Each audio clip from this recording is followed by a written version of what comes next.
qui provoquent les forces de l'ordre, leur lancent des objets, des bouteilles de bière, et les agents des forces de l'ordre qui répondent avec des premiers tirs de gaz lacrymogène.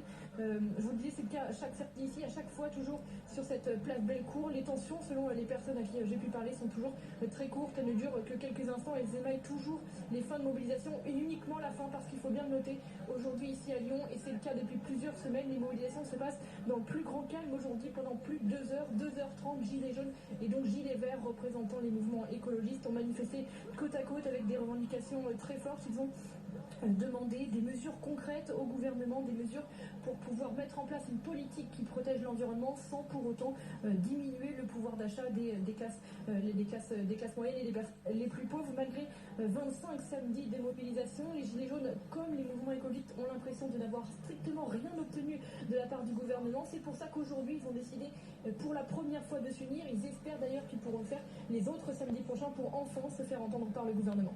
On entend froid à Lyon avec Thomas Renick, Laurent Van de Pick. On a l'impression d'avoir deux sortes de manifestations très différentes entre les rues de Lyon qui cherchent la convergence, un petit épisode de tension avec les forces de l'ordre, et aujourd'hui une manifestation extrêmement calme à Paris, dans les clous. On ne voit pas les forces de l'ordre même si elles sont là. On ne sort pas des cortèges déclarés. C'est très déstabilisant finalement.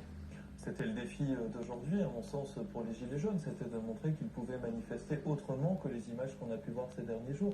Ils ont bien compris aussi que cette violence, elle contribuait à les discréditer, et elle ne contribuait pas forcément à faire du bien pour le mouvement.